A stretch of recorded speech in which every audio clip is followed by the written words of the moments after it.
we have actually a very steep challenge of changing resource use, changing economic direction, and doing all of that, all of these time bounds being diffused by 2020. My thinking is about the genesis of today's problems. Our problems are huge: environmental impacts, social inequities.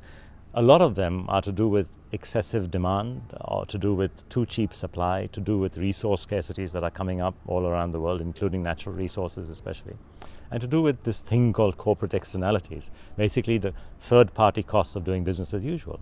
Today we have a situation where companies make private profits and public losses.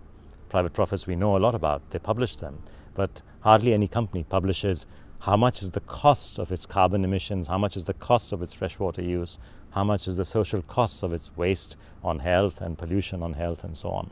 So the challenge is, how do we get companies to report reality?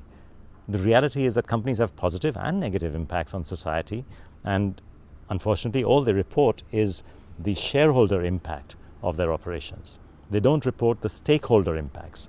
So I guess at a fundamental level I'm trying to achieve a change in the corporation so that it becomes a champion not of shareholder capitalism but stakeholder capitalism. That's basically what I'm coming from. What do we need to change is basically the corporation, because its purpose is profit. It has lost its deep connection to society. Society is no longer the purpose of the corporation. And to change it, and it's not an easy change, we need to look at what's driving problems at the macro level and identify the few things that need to change at the micro, as at the corporate levels.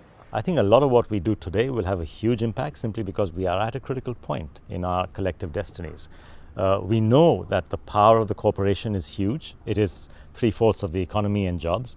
We also know that the power of the corporation to solve problems is used, but it's not being used right now.